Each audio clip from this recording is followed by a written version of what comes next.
One of the lesser spoken about topics is that of andropause, which has sometimes been referred to as male menopause. So to help us shed some light on this subject is homeopath Dr. Pranitha Naidu and nutritional therapist and NLP practitioner Nikki Robertson. They'll also be sharing some of the natural solutions to manage this process. Nikki and Pranitha, thank you so much for joining us. Great to have you together on the couch. Yes. Pranitha, let's start with you. In terms of andropause, I mean, everybody knows menopause. We've spoken about it a lot. Yes. It's a familiar thing in the world, in society, but andropause is definitely not spoken about that much. So give us an overview of it.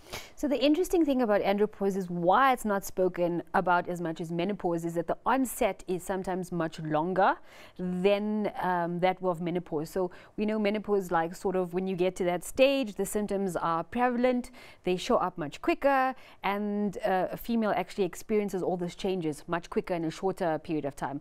With andropause, which is basically just the decline of your testosterone levels in males, generally from the age of like 35 onwards. It tends to be much slower and the symptoms are shown up much later. So most males don't know they're experiencing andropause. They might have mild to moderate symptoms, but nothing that they can actually put their finger on and say, this could be the reason why I'm experiencing certain symptoms. Okay. And Nikki, is andropause something that it's guaranteed to happen to all men, or are there genetic influencing factors that could cause it to maybe not happen or not happen as severely to certain guys? Yeah, I think some people really go through an obvious change, whether it's male or female, frankly. There's lots of women who also don't go through an obvious change. But there's a lot of lifestyle factors that will exacerbate it as well.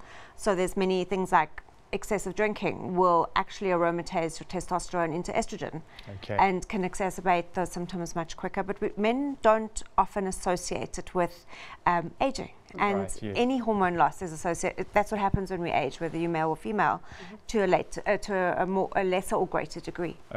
Is it something that you can really sort of hold back if you're living the best kind of life with all the right nutrition in your diet and exercising well, not smoking or drinking? Or is it pretty much at some point you are going to lose testosterone? So as Nikki has mentioned, there is going to be a steadily decline as you age, right? There's about 1% a year after you reach 30 that you're actually going to decline in your testosterone. Lifestyle changes can either speed that up or slow that down. Depending on what you choose to do and how you choose to live your life will say whether you'd actually have a decline, a much higher decline of your testosterone in a quicker or shorter phase. So whether you're actually going to need something to assist you to boost your testosterone or not. There are some males in their 70s who have really high and normal testosterone levels, and that's just from lifestyle orientation. Okay. And Nikki, in terms of the onset of it, how quickly and how severe can it be as you start to lose testosterone? So in the very severe cases that I've seen, what we see with men is they start putting on weight and nothing they seem to be able to do will change that. There's a big change in mood. So they start getting really grumpy and aggressive and almost lose their zest for life. So testosterone is the drive hormone. So when we see guys who have just like lost their zest for getting up in the morning, it's a really good sign that we should start testing those hormones. You know, I think just to go back to what you were saying earlier, is when a person looks after themselves, whether they're male or female, and they're doing what needs to be done, you're going to see a lesser effect across the board. You know, because you are looking after, or you are maintaining a state of youth by exercising properly, by eating properly, and you are staving off the effects. You know, I don't think it's necessary to have a bad experience, you know, if you're really doing the work. Right. Now, Pranitha, we've spoken about drinking, we've spoken about nutrition, we've spoken about exercise briefly. Are there any other essential things that need to be considered when thinking about andropause and its impact that you can change in terms of your lifestyle to help reduce or slow down the process? So diet is very important, and I think it's something we generally speak about in most topics. But I think people don't take the severity of what you put into your body, the effect that it's going to have on your hormones. And we talk about things that are, you know, estrogen boosting certain things that you're doing. So for instance, BPA from plastics, they can obviously be an adaptogen going into your body. They can actually cause you to increase your levels of estrogen production, especially in males, which they don't want to have more, right? Then we talk about, your foods that are being pumped with hormones, steroids, those types of things that you're getting in. It's going to be a hormone disruptor. And we want to remove those types of things. So taking it down to basics and obviously looking at what you're eating and what are you putting into your body. Also lifestyle factors, right? So we talk about males and emotions. We talk about males and stress as well. Most of the male patients that I see don't express stress or feel that they're under stress or undue stress. They feel that that is a male's, job. We must deal with stress. We must multitask. We must, and they still want to have the athletic part as well. I want to cycle on the weekends. I still want to have this, CEO position. And they just don't acknowledge the stress. And stress is a big factor, especially when it comes to things like testosterone, right? The more your body's in fight or flight, the less it's interested in producing your fertility, as we know, hormone, or your hormone that actually gives you your get up and go, right? So that's the one of the most important things we've got to look at as well. Okay. Now let's go into that a little bit deeper in terms of the stress side of things as well. And from an NLP perspective, as we've said, guys don't talk about their emotions. Guys don't talk about a lot of stuff. And as a guy, I know this. There are things that you don't want to deal with it. You don't want to show any sort of weakness. So how do you encourage men to start to open up for the sake of their health? I don't think you can really get anyone to open up until they've reached a place where they are so desperate that they come to you. There's no forcing this situation.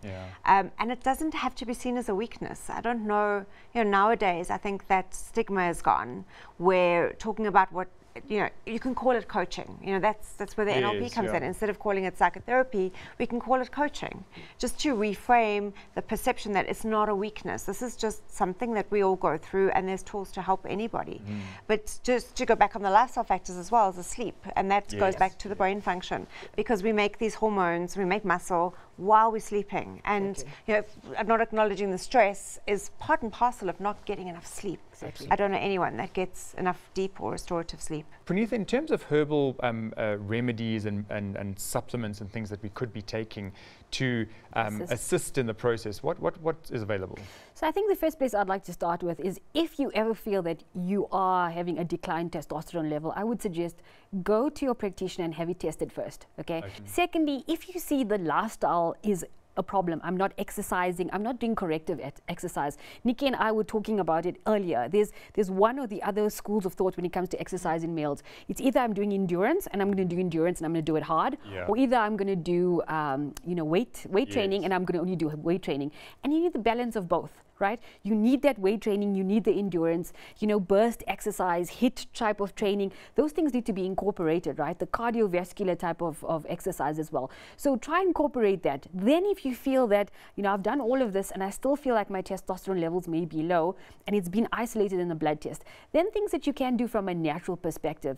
Zinc, we call it men's vitamin. The zinc is one of the most important things that can help boost your testosterone, right? It helps your immune system. It helps your body to repair much better. It helps with your prostate function. So zinc, if you're a male and you feel like there's something that I need to take, maybe a multivitamin, because generally our diets are also really lacking. If you're a busy person on the go all the time, you're catching something quick, processed foods, so you're not getting enough nutrients. So look at doing like a good multivitamin. Then there's certain herbs that can assist, things like tribulus.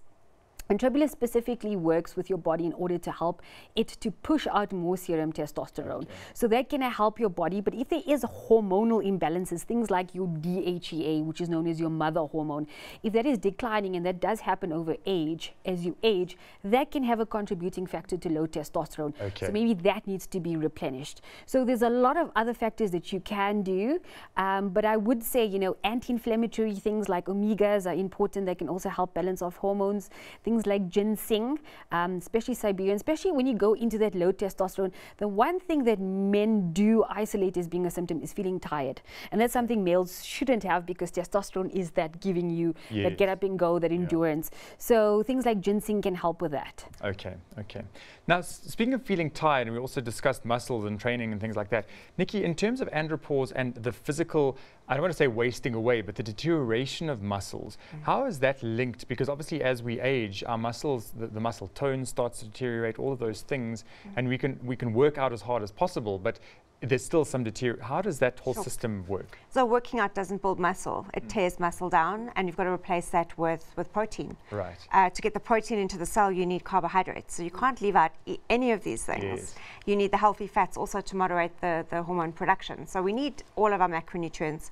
But even before that, before we're making sure that we're getting adequate protein to facilitate repair and building of muscle, we need to make sure that you're digesting that protein to begin with. So you've Okay. got adequate stomach acids that can break down protein, break down carbs, and assimilate fats. So it's a whole big picture point of view.